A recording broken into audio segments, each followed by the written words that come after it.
জয় শ্রীরাম। আগের দিনই মিনি ব্লগে দেখেছিলেন কিভাবে বেনারস থেকে ভোর ভোর বেরিয়ে পড়েছিলাম অযোধ্যার জন্য। আজ সেটারই সম্পূর্ণ ভিডিও। জয় শ্রীরাম বলে আমরা শুরু করে দিয়েছিলাম আমাদের অযোধ্যা যাত্রা। একদম ভোরবেলায় বেনারস থেকে বেরিয়ে পড়েছিলাম। ঠান্ডা কিন্তু ভালোই ছিল। বেনারস থেকে অযোধ্যা যেতে সময় লাগে প্রায় 4 ঘন্টা গাড়িতে করে। তবে অন্য পথেও বেনারস থেকে অযোধ্যা যাওয়া যেতে পারে। বেনারস থেকে ট্রেন আছে, ট্রেনে করে অযোধ্যা যাওয়া যেতে পারে। সময় অনেক কম লাগবে, তবে টিকিট একটু আগে থেকে কাটা থাকলে ভালো হয়। এছাড়া বাসে করেও বেনারস থেকে অযোধ্যা যাওয়া যেতে পারে। আবার শুধু অযোধ্যা যাবই ভাবলে আলাদাভাবেও কলকাতা থেকে অযোধ্যা যেতে পারেন।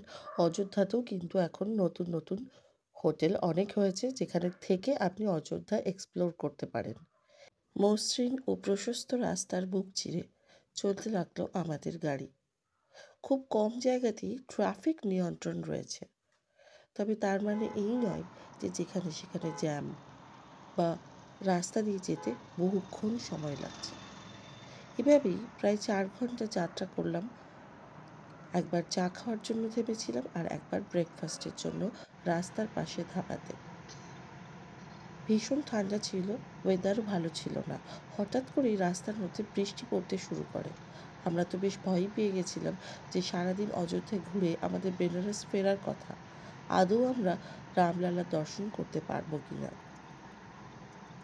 কিন্তু যাই হোক, সারাদিন ওয়েদার বাজে থাকলেও বৃষ্টি কিন্তু আর আমাদের বাধা হয়নি।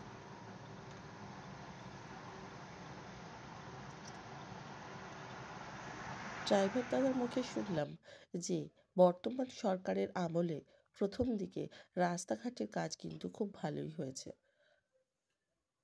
কিন্তু অযোধ্যা মন্দির নিয়ে যে আশা তাদের ছিল সে আশা পূরণ হয়নি।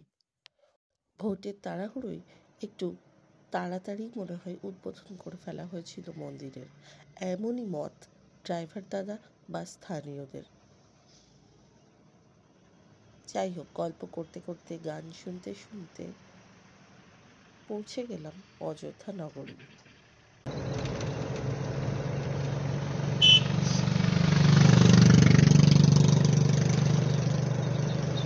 হয়ে গেছে, গলা লাগছে।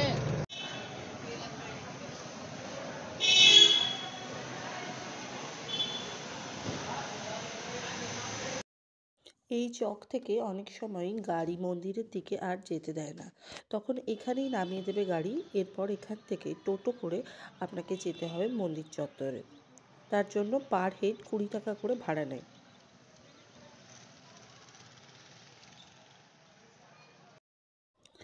এই হলো রাম মন্দিরের প্রধান ফটক। তবে এখান থেকে মূল মন্দির কিন্তু বহু দূরে, অনেকখানি হেঁটে তবে মূল মন্দির প্রান্তরে পৌঁছানো যাবে। 2019 খ্রিস্টাব্দে রাম মন্দিরের পক্ষে সর্বোচ্চ আদালতের রায়ের পর 2020 সালের 5ই আগস্ট রাম মন্দির নির্মাণের সূচনা করার জন্য ভূমি পূজা করেন ভারতের প্রধানমন্ত্রী নরেন্দ্র মোদী।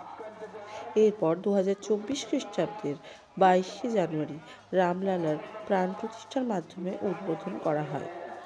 এই মন্দির চত্বরে সূর্য, গণেশ, শিব, দুর্গা, বিষ্ণু ও ব্রহ্মার মন্দিরও রয়েছে। তবে কোনো মন্দিরের কাজই এখন সম্পূর্ণ নয়। সম্পূর্ণ রাম মন্দিরের হয়তো 10% কাজই কমপ্লিট হয়েছে, বাকি সর্বত্র এখন কাজ চলছে। এখানে এসে জানতে পারলাম যে একটা ভিআইপি টিকিটের ব্যবস্থা থাকে, তবে সেটা অনলাইনেই হয় এবং খুব কম সময়েই সেই অনলাইনে স্লট পূরণ হয়ে যায়।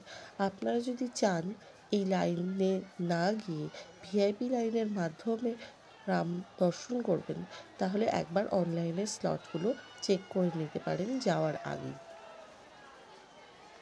যাই হোক, ভিড় কমই ছিল, তবে একটা তথ্য মাথায় রাখতে হবে, দুপুর 12টা থেকে কিন্তু 1:30 পর্যন্ত এই রাম মন্দির বন্ধ থাকে। ফলে যদি আপনি একদম সকাল সকাল চলে যান তাহলে খুব ভালো, অথবা আপনাকে গিয়ে অপেক্ষা করতে হবে ভেতরেই রাম মন্দিরে ঢোকার জন্য। ভেতরের জায়গা কিন্তু বিশাল বড়। প্রথমে এই যে লাইনগুলো দেখছেন, এই লাইনে করে আমরা যেখানে পৌঁছবো সেখানে প্রথমে হচ্ছে জুতো এবং ব্যাগ, মোবাইল রাখার জায়গা। সেখান থেকে আরও অনেকখানি গেলে তারপর পাওয়া যাবে আসল রাম মন্দির।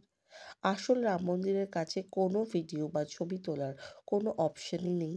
ফলে আসল রাম মন্দিরের ছবি কিন্তু আপনারা কিছুই দেখতে পাবেন না। এটা হলো রাম মন্দিরে ঢোকার যে চত্বর, সেই পোর্শনটা। এখান দিয়ে গিয়ে আরও কিছুটা হেঁটে এগিয়ে গেলে জুতো রাখার জায়গা। তারপর সেখান থেকে আবারও ফিরে আসতে হবে এবং ফিরে এসে রাম মন্দির দর্শন করতে যেতে হবে। এখানে দেখলেই বুঝতে পারবেন যে ভেতরে কী পরিমাণ গতিতে কাজ হচ্ছে।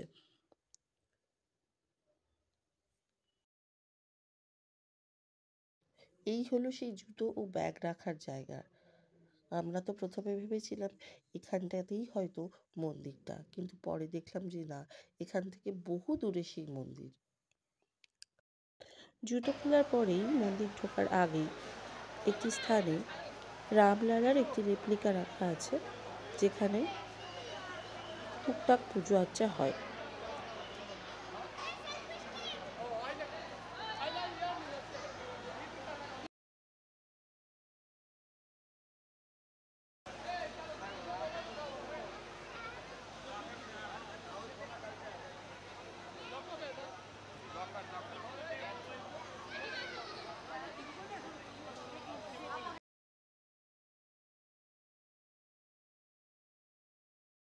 এই জায়গাটা দূর থেকে দেখে মনে হচ্ছিল রাম মন্দির, কিন্তু পরে কাছে এসে দেখলাম যে এটি হলো লকার, অর্থাৎ জিনিসপত্র রাখার জায়গা।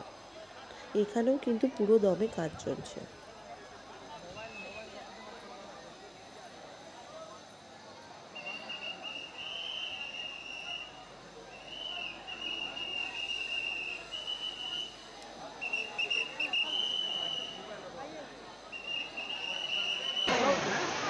মোবাইল রাখার আগে পর্যন্ত ছিল ভিডিওতে, এবার মোবাইল পাওয়ার পরে অর্থাৎ মাঝে যে রাম মন্দির দর্শনের অংশটা সেটা কিন্তু ভিডিওতে নেই। তার কারণ এই স্থানে মোবাইল নিয়েই যেতে দেওয়া হবে না। আমরা অন্য দিক দিয়ে বেরিয়ে এসে এখান থেকে জিনিসপত্র কালেক্ট করেছি, তারপর জুতো কালেক্ট করেছি এবং এখন ওই যে রাম মন্দিরের ভেতর থেকে অর্থাৎ মেইন চত্বর থেকে বেরোনোর জায়গাটা বেরিয়ে যাচ্ছে।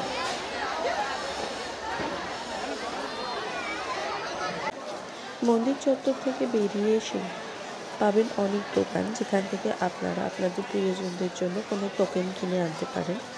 এরপর খাওয়া দাওয়ার দোকান, মিষ্টির দোকান প্রভৃতি বিভিন্ন জিনিসের দোকান এখন ওখানে প্রচুর। তাই লাঞ্চ করা নিয়েও ভাবতে হবে না, ছোটোখাটো খাবার নিয়েও ভাবতে হবে না। এখানে হোটেলও প্রচুর রয়েছে, যেখানে থেকেও অযোধ্যা এক্সপ্লোর করা যেতে পারে।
রাম মন্দির থেকে বেরিয়ে আসার পথে এই সুন্দর মন্দিরটি চোখে পড়ে। এ হলো শ্রী সুগ্রীব কিলা, অযোধ্যা।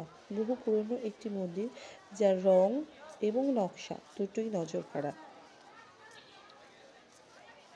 আজ অযোধ্যা যাত্রা এখানেই শেষ করলাম। সঙ্গে থাকুন, দেখতে থাকুন ক্যাশ টক। আর হ্যাঁ, যারা সাবস্ক্রাইব করেননি তারা সাবস্ক্রাইব করে দেবেন, আর লাইক শেয়ার করতেও ভুলবেন না। তাই আজকের মতো এখানেই টাটা।